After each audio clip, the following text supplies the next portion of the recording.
ಅಸಲು ಅವರಿಬ್ಬರಿಗೂ ಯಾಕೆ ಆಗಿ ಬರುವುದಿಲ್ಲ? ಉಮಾಗೆ ಅಣ್ಣನಿದ್ದಾನ? ಅಂದರೆ ಈಗ ಕರುಣಾಗೆ ಉಮಾ ನಾದಿನಿಯಾಗ್ತಾಳ? ನನಗೆ ತಿಳಿಯದಂತೆ ನನ್ನ ಬೆನ್ನ ಹಿಂದೆ ಏನೇನೋ ನಡೆದು ಹೋಗುತ್ತಿವೆ.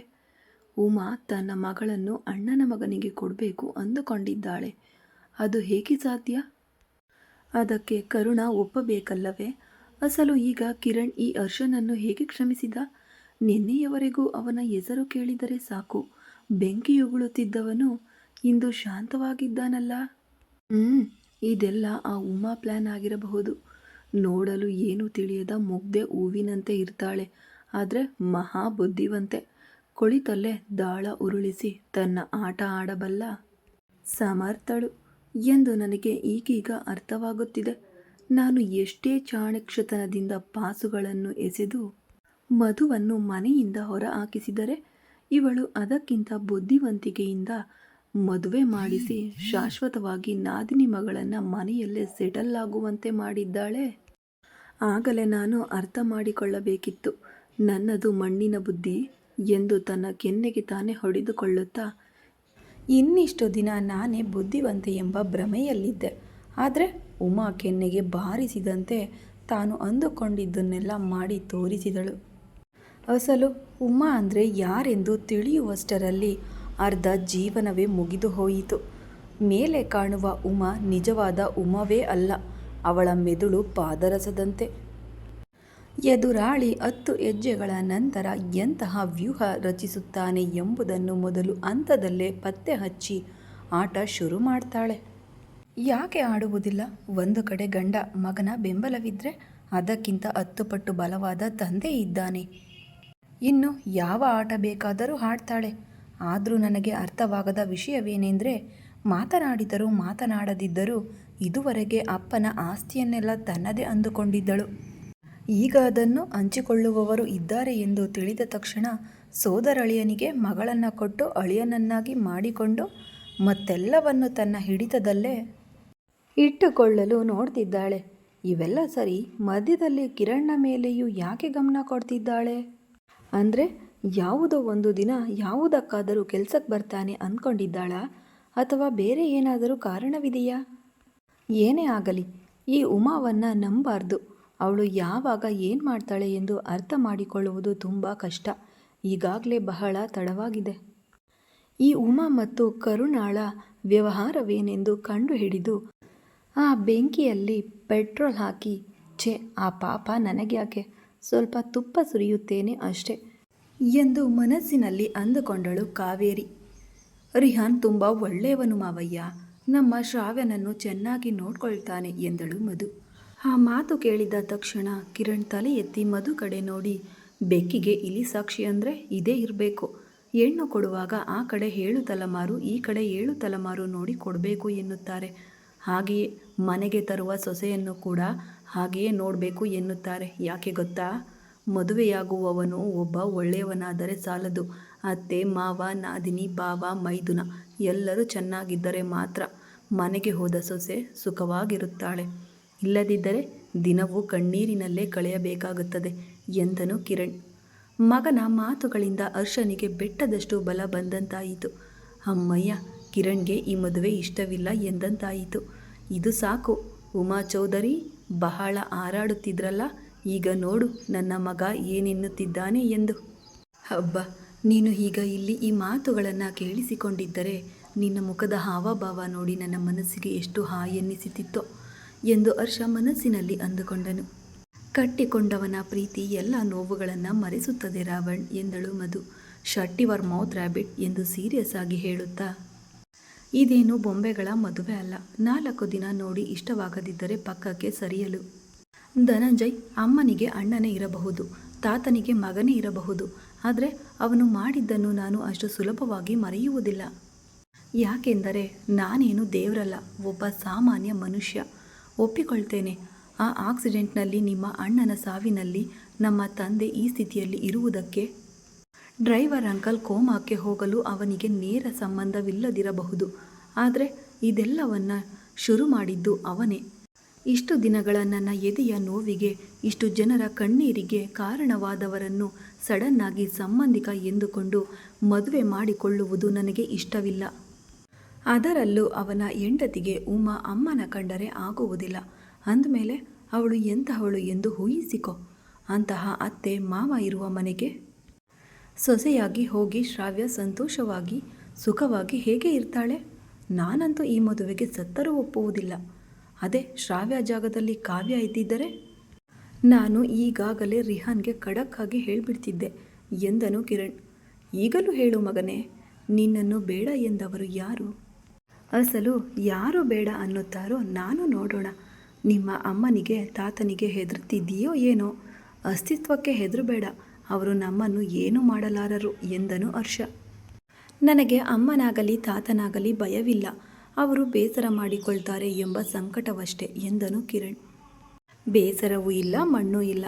ನಿನ್ನೆಯವರೆಗೂ ಆತನಿಗೆ ಒಬ್ಬ ಮಗ ಇದ್ದಾನೆಂದು ತಿಳಿಯದು, ಈಕೆಗೆ ಒಬ್ಬ ಅಣ್ಣ ಇದ್ದಾನೆಂದು ತಿಳಿಯದು.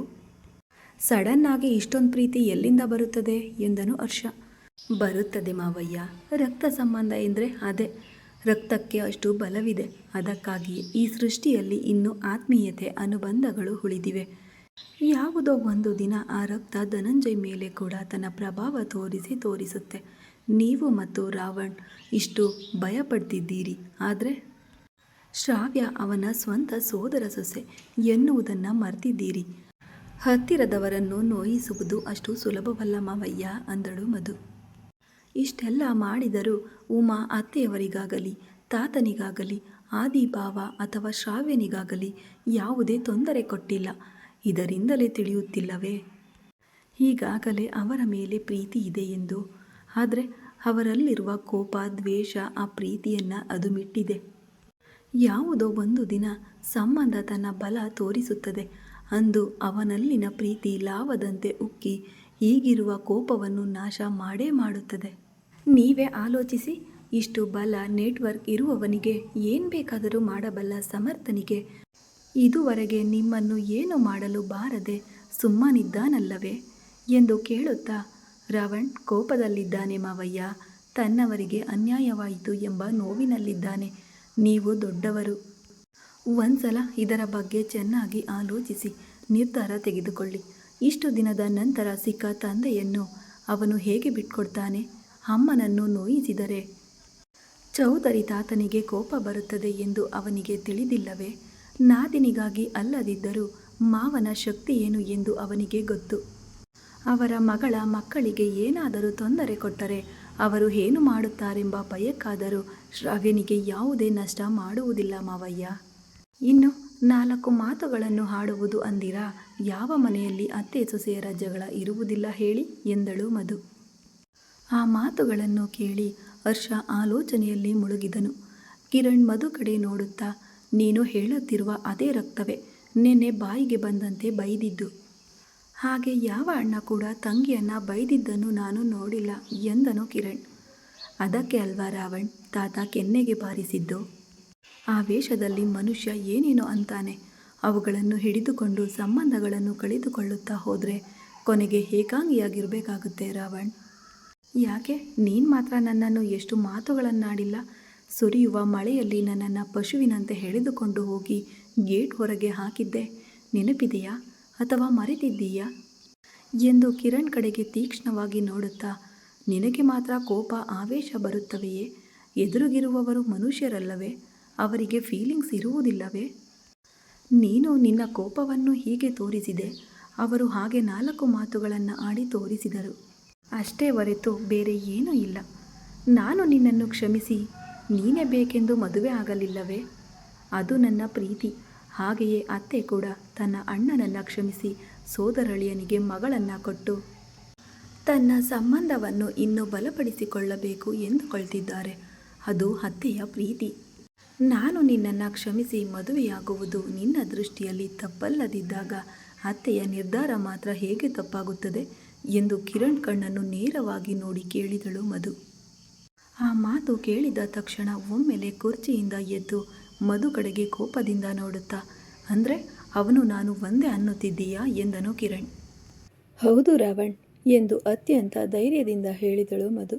ಅವನು ಕ್ರಿಮಿನಲ್, ನಾನು ಕೂಡ ಕ್ರಿಮಿನಲ್ಲ ಎಂದು ಕಿರಣ್. ನಾನು ಹಾಗೆನ್ನಲಿಲ್ಲ ರಾವಣ್ ಎಂದಳು ಮಧು. ಈಗ ತಾನೇ ಅಲ್ವಾ ಅವನು ನಾನು ಒಂದೇ ಅಂದಿದ್ದು ಎಂದು ಕಿರಣ್ ಕೋಪದಿಂದ ಕೇಳಿದನು. ನಾನು ಹೇಳಿದ್ದು ಅತ್ತೆಯ ವಿಷಯದಲ್ಲಿ, ನಡೆದದ್ರ ಬಗ್ಗೆ ಎಂದಳು ಮಧು. ಮಾತು ಬದಲಿಸಬೇಡ, ನನಗೆ ಗೊತ್ತು ಇದೆಲ್ಲ ನೀನು ಯಾರಿಗಾಗಿ ಮಾಡ್ತಿದ್ದೀಯಾ ಎಂದು. ಆ ರಿಹಾನ್ಗೆ ಮಾತು ಕೊಟ್ಟಿದ್ದೀಯಲ್ಲ, ಶ್ರಾವ್ಯನನ್ನು ಸೆಟ್ ಮಾಡುತ್ತೇನೆ ಎಂದು. ಅದಕ್ಕಾಗಿಯೇ ಇದೆಲ್ಲ ಮಾಡ್ತಿದ್ದೀಯಾ ಎಂದು ಕಿರಣ್ ಕಿಡಿಕಾರಿದನು. ನೀನು ಹೀಗೆ ಆಲೋಚನೆ ಮಾಡುವುದರಲ್ಲಿ ಆಶ್ಚರ್ಯವಿಲ್ಲ. ನಾನು ಇದೆಲ್ಲವನ್ನ ರಿಹಾನ್ಗಾಗೆ ಮಾಡ್ತಿದ್ದೇನೆ ಎಂದು ನೀನು ಅಂದುಕೊಳ್ಳುತ್ತಿದ್ದೀಯಾ, ಆದರೆ ಅತ್ತೆಯವರಿಗಾಗಿ ಎಂದು ನಾನು ಅಂದುಕೊಂಡಿದ್ದೇನೆ. ನೀನು ಹೇಗೆ ಅರ್ಥ ಮಾಡಿಕೊಂಡರೂ ನನಗೆ ಬೇಸರವಿಲ್ಲ. ಹೇಳಿದೆನಲ್ಲ, ನನ್ನದು ಆನ್ ಕಂಡೀಷನಲ್ ಲವ್ ಎಂದು. ನೀನು ಹೇಗೆ ಮಾತನಾಡಿದರೂ ನಿನ್ನ ಮೇಲೆ ನನಗಿರುವ ಪ್ರೀತಿ ಕಡಿಮೆಯಾಗುವುದಿಲ್ಲ ಎಂದಳು ಮಧು. ಹೀಗೆ ಅನ್ಕಂಡೀಷನಲ್ ಎನ್ನುತ್ತಲೇ ಸಮಯ ನೋಡಿ ಚೆನ್ನಾಗಿ ಚುಚ್ಚಿ ಮಾತನಾಡುತ್ತಿದ್ದೀಯಲ್ಲ ಎಂದು ಕಿರಣ್ ಕೋಪದಿಂದ ನೋಡುತ್ತಾ ಅಂದನು. ನಾನೇನು ಚುಚ್ಚಿ ಮಾತನಾಡುತ್ತಿಲ್ಲ ರಾವಣ್.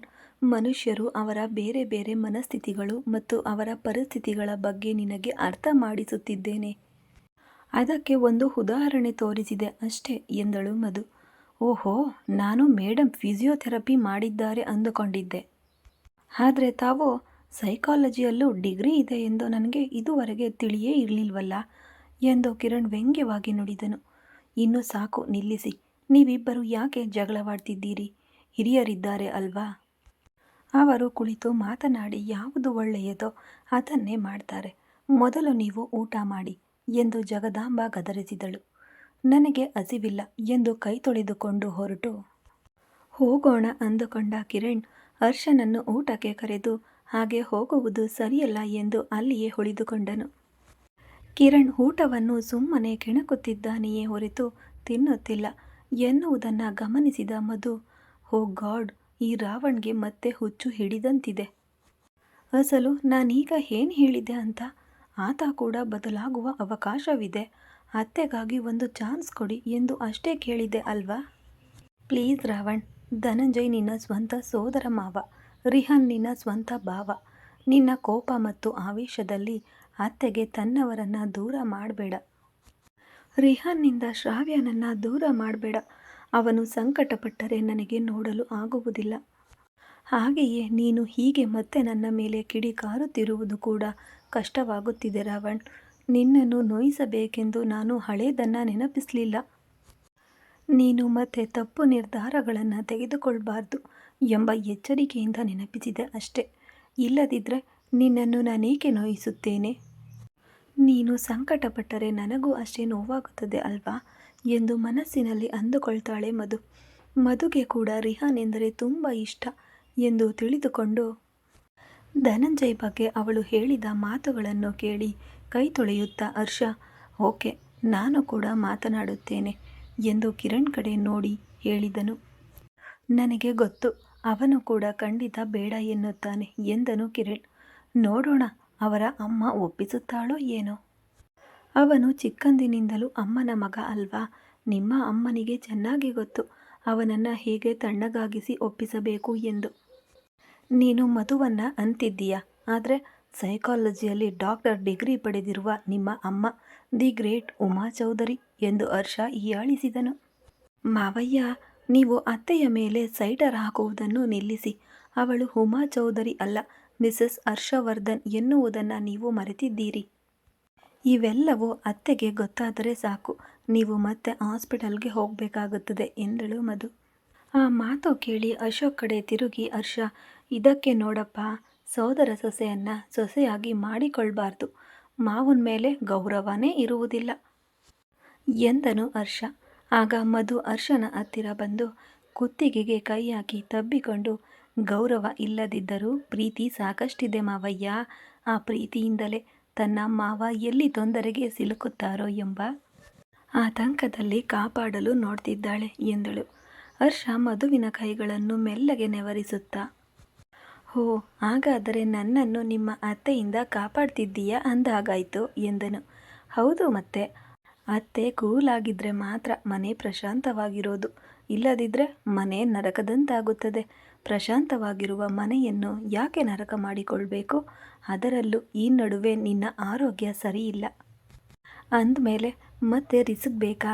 ನಿನ್ನ ಭಯವೆಲ್ಲ ಶ್ರಾವ್ಯ ಬಗ್ಗೆ, ಅವಳ ಭವಿಷ್ಯ ಮತ್ತು ಸುಖದ ಬಗ್ಗೆ ಎಂದು ನನಗೆ ಗೊತ್ತು. ಟ್ರಸ್ಟ್ ಮೀ ಮಾವಯ್ಯ. ಪ್ರೀತಿ ಎಲ್ಲರನ್ನೂ ಬದಲಿಸುತ್ತದೆ, ಆದರೆ ಸ್ವಲ್ಪ ಸಮಯ ತೆಗೆದುಕೊಳ್ಳುತ್ತದೆ ಅಷ್ಟೇ ಎಂದಳು ಮಧು. ನೋಡೋಣ, ಇನ್ನೂ ಸಮಯ ಇದೆಯಲ್ಲ ಎಂದನು ಹರ್ಷ. ಅಶೋಕ್ ಹರ್ಷನ ಕೈ ಹಿಡಿದು ಚಿಂತಿಸಬೇಡ ಕಣೋ ಎಂಬಂತೆ ಸನ್ನೆ ಮಾಡಿದನು. ಹರ್ಷ ತನ್ನ ಕುರ್ಚಿಯನ್ನು ಹತ್ತಿರ ಎಳೆದುಕೊಂಡು ಅಶೋಕ್ನ 2 ಕೈಗಳನ್ನು ಹಿಡಿದು, ನಾನೇನು ಚಿಂತಿಸುವುದಿಲ್ಲ, ಆದರೆ ನೀನು ಬೇಗ ಗುಣಮುಖನಾದರೆ ನನಗೆ ದೊಡ್ಡ ಬೆಂಬಲ ಸಿಕ್ಕಂತಾಗುತ್ತದೆ. ಪ್ಲೀಸ್ ಬೇಗ ಎದ್ದು ನಡೆಯಲು ಪ್ರಯತ್ನಿಸು. ನಿನ್ನನ್ನು ಆ ವೀಲ್ ಚೇರ್ನಲ್ಲಿ ನೋಡಿ ನೋಡಿ ನನಗೆ ಆ ಚೇರ್ ಅಂದರೇನೆ ವಿರಕ್ತಿ ಬಂದು ಬಿಟ್ಟಿದೆ ಎಂದನು ಹರ್ಷ. ಅದಕ್ಕೆ ಸರಿ ಎಂಬಂತೆ ಅಶೋಕ್ ತಲೆಯಾಡಿಸಿದನು. ತಪ್ಪದೆ ಬರುತ್ತಿರು ಎಂದು ಅಶೋಕ್ ಹೇಳಿದಾಗ, ಖಂಡಿತ ಬರುತ್ತೇನೆ, ಅದನ್ನು ನೀನು ಪ್ರತ್ಯೇಕವಾಗಿ ಹೇಳಬೇಕಾ?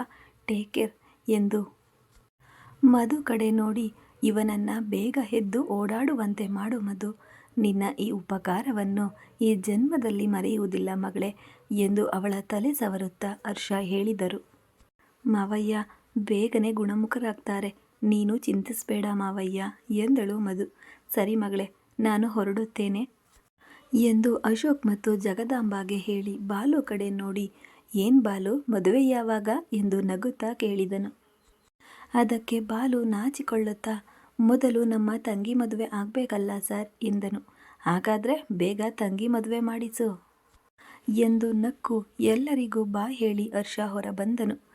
ಕಿರಣ್ ಕಾರ್ ಸ್ಟಾರ್ಟ್ ಮಾಡಿದನು. ಹರ್ಷ ಕಾರಿನಲ್ಲಿ ಕುಳಿತ ತಕ್ಷಣ ಕಾರ್ ಗೇಟ್ ದಾಟಿ ಹೊರಬಂತು. ದಾರಿಯಲ್ಲಿ ಅವರಿಬ್ಬರು ಬಿಸ್ನೆಸ್ ಬಗ್ಗೆ ಮಾತನಾಡಿದರೆ ಹೊರತು ಮನೆಯಲ್ಲಿ ನಡೆದ ವಿಷಯದ ಬಗ್ಗೆ ಚರ್ಚಿಸಲೇ ಇಲ್ಲ. ಕಿರಣ್ ಹರ್ಷನನ್ನು ಆಫೀಸ್ ಹತ್ತಿರ ಬಿಟ್ಟು ಬಾಯ್ ಹೇಳಿ ಹೊರಟನು. ಹರ್ಷನಿಗೆ ಇದೆಲ್ಲವೂ ಒಂದು ಸುಂದರ ಕನಸಿನಂತೆ ಅದ್ಭುತವಾಗಿ ಅನ್ನಿಸಿತು. ಕಿರಣ್ ಆಫೀಸಿಗೆ ಹೋಗುತ್ತಿರುವಾಗ ಫೋನ್ ರಿಂಗ್ ಆಯಿತು. ಸ್ಕ್ರೀನ್ ನೋಡಿ ಕೋಪದಿಂದ ಫೋನ್ ಎತ್ತಬಾರದು ಅಂದುಕೊಂಡನು. ಆದರೆ ಒಂದೊಮ್ಮೆ ತಂದೆಯ ಬಗ್ಗೆ ಏನಾದರೂ ಹೇಳಲು ಇರಬಹುದೇ ಎಂಬ ಆಲೋಚನೆ ಬಂದ ತಕ್ಷಣ ಫೋನ್ ಎತ್ತಿ, ಏನು ಎಂದು ಕೋಪದಿಂದ ಕೇಳಿದನು. ಆ ಧ್ವನಿ ಕೇಳಿ, ಅಬ್ಬಬ್ಬಾ, ಅಷ್ಟೊಂದು ಕೋಪವೇ? ಸರಿ, ಮನೆಗೆ ಬರ್ತಿದ್ದೀಯಾ ಎಂದು ಮಧು ಕೇಳಿದಳು. ಬರುವುದಿಲ್ಲ, ಈಗಲ್ಲ, ರಾತ್ರಿ ಕೂಡ ಬರುವುದಿಲ್ಲ. ನನ್ನಂತಹ ರಾಕ್ಷಸನ ಜೊತೆ ನಿನಗೇಕೆ ವಾಸ? ಅದಕ್ಕೆ ನಿನಗೆ ತೊಂದರೆ ಕೊಡದೆ ನಾನೇ ಹೊರಗಿರುತ್ತೇನೆ ಎಂದು ಕೋಪದಿಂದ ಕಾಲ್ ಕಟ್ ಮಾಡಿದನು ಕಿರಣ್.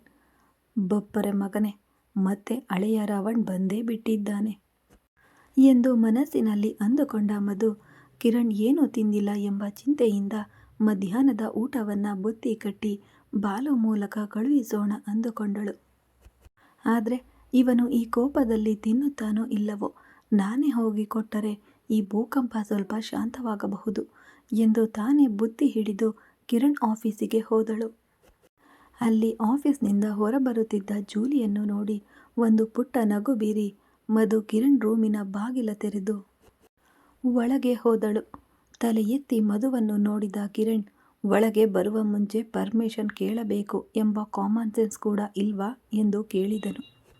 ನಾನು ಮದುವೆಯಾಗುವಾಗಲೇ ನನ್ನ ಗಂಡನ ಪರ್ಮಿಷನ್ ಕೇಳಿಲ್ಲ, ಅಂಥದ್ರಲ್ಲಿ ನಿನ್ನ ಈ ಆಫೀಸ್ಗೆ ಬರಲು ಪರ್ಮಿಷನ್ ಕೇಳಬೇಕಾ ಎಂದು ಕೇಳುತ್ತಾ ಹತ್ತಿರ ಹೋಗಿ ಬುತ್ತಿ ಪಕ್ಕದಲ್ಲಿಟ್ಟಳು.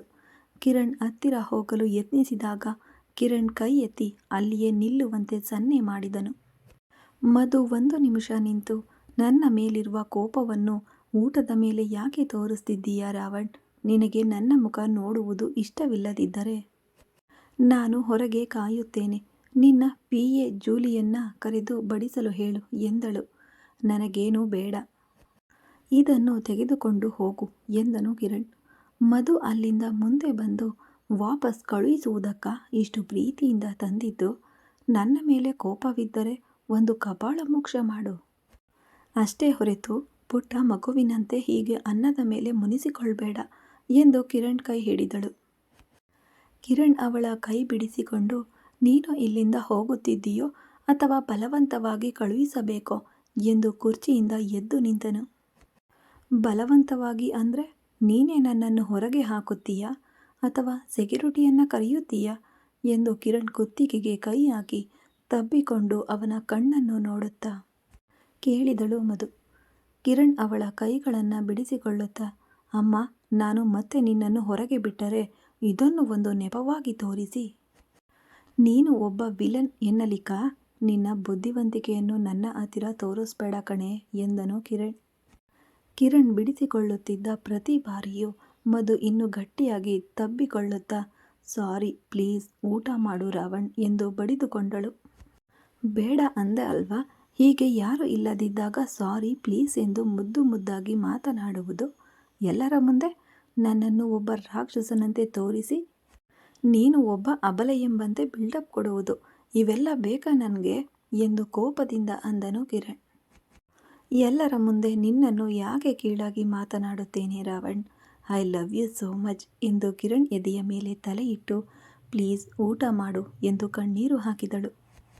ಮಧು ಅಳುತ್ತಿರುವುದನ್ನು ಕಂಡು ಕಿರಣ್ ಮೆತ್ತಗಾದನು. ನೋಡು ರ್ಯಾಬಿಟ್, ನೀನು ಹೀಗೆ ಅತ್ತು ನನ್ನನ್ನು ಮರಳು ಮಾಡಬೇಡ, ನನಗೆ ಹಸಿವಿಲ್ಲ, ನಾನು ತಿನ್ನಲ್ಲ ಎಂದನು.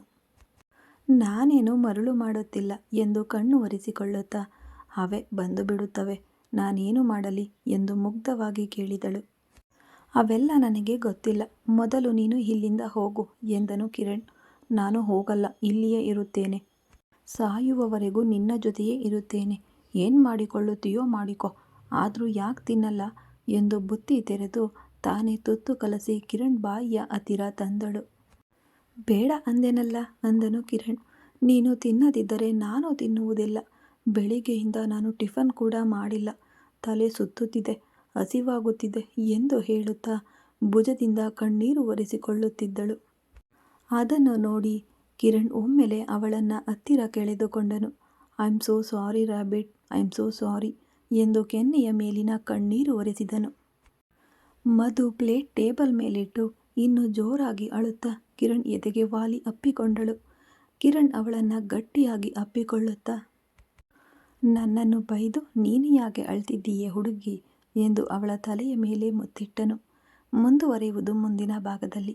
ಯಾರೆಲ್ಲ ಸಬ್ಸ್ಕ್ರೈಬ್ನ ಮಾಡ್ಕೊಂಡಿಲ್ಲ ದಯವಿಟ್ಟು ಸಬ್ಸ್ಕ್ರೈಬ್ನ ಮಾಡಿಕೊಂಡು ವಿಡಿಯೋನ ನೋಡಿ. Thanks for watching.